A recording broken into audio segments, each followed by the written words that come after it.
I've been intrigued by this question of whether we could evolve or develop a sixth sense, a sense that would give us seamless access and easy access to meta information or information that may exist somewhere that may be relevant to help us make the right decision about whatever it is that we're coming across.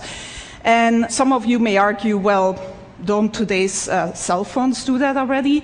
But I would say no. When you meet someone here at TED, and this is the top networking place, of course, of the year, you don't shake somebody's hand and then say, can you hold on for a moment while I take out my phone and Google you? Or when you go to the supermarket and you're standing there in that huge aisle of different types of toilet papers, you don't take out your cell phone and open a browser and go to a website to try to decide which of these different toilet papers is the most ecologically responsible purchase to make. So we don't really have easy access to all this relevant information that can just help us make optimal decisions about what to do next and what actions to take.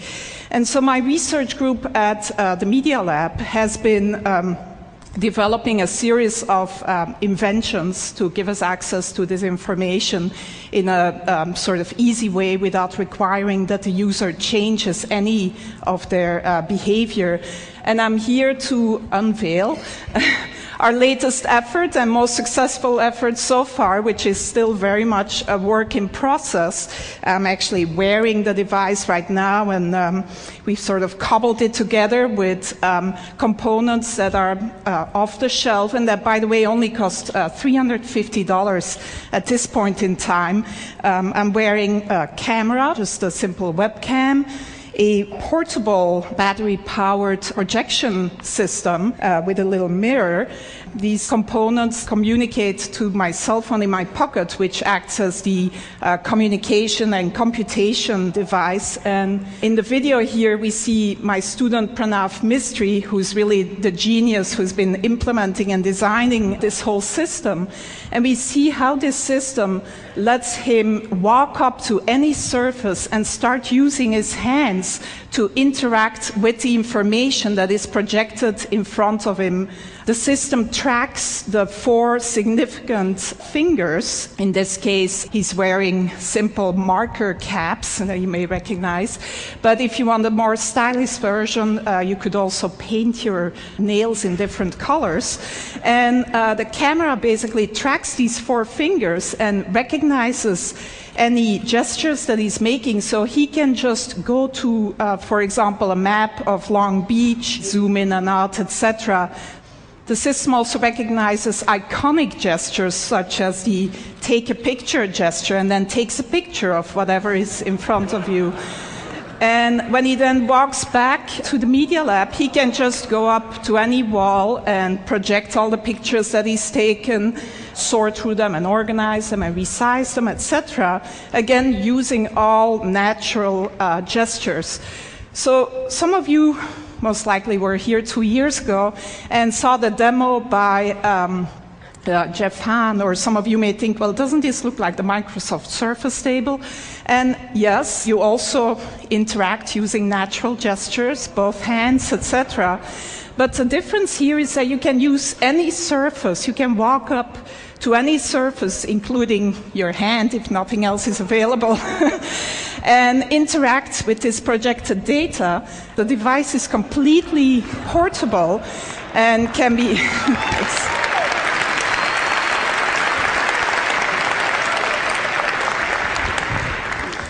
So one important difference is that it's totally mobile. Another even more important difference is that in mass production, this would not cost more tomorrow than today's cell phones, and would actually not sort of be a bigger package and could look a lot more stylish than this version that I'm wearing around my neck. But other than letting some of you live out your fantasy of looking as cool as Tom Cruise in Minority Report, the reason why we're really excited about this device is that it really can act as one of these sixth sense devices that gives you relevant information about whatever is in front of you. So we see Pranav here going into the supermarket, and he's shopping for some paper towels. And as he picks up a product, the system can recognize the product that he's picking up using either image recognition or marker technology and give him the green light or an orange light. He can ask for additional information. So this particular choice here is a particularly good choice given his personal criteria. Some of you may want the toilet paper with the most bleach in it rather than the most ecologically responsible choice. But if he picks up a book in the bookstore, he can get the Amazon rating, gets projected right on the cover of the book. This is Juan's book, our previous speaker, which gets a great rating, by the way, at Amazon.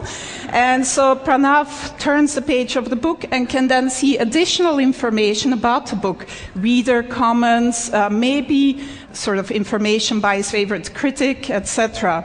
If he turns to a particular page, he finds an annotation by maybe an expert of a friend of ours that gives him a little bit of additional information about whatever is on that particular page.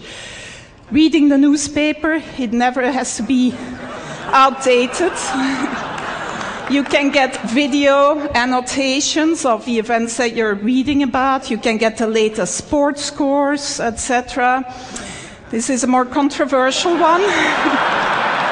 As you interact with someone at TED, maybe, you can see a word cloud of the tags, the words that are associated with that person in their blog and personal web pages. In this case, the student is interested in cameras, etc. On your way to the airport, if you pick up your boarding pass, it can tell you that your flight is delayed, that the gate has changed, etc. And if you need to know what the current time is, it's as simple as drawing a watch on your arm. So that's where we're at so far in developing this sixth sense that would give us seamless access to all this relevant information about the things that we may come across. My student Pranav, who's really, like I said, the genius behind this.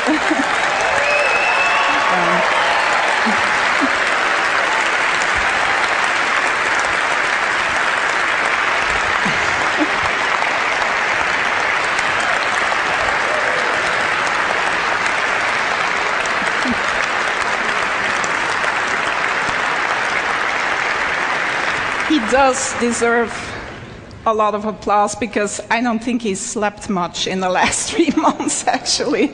And his girlfriend is probably not very happy about him either.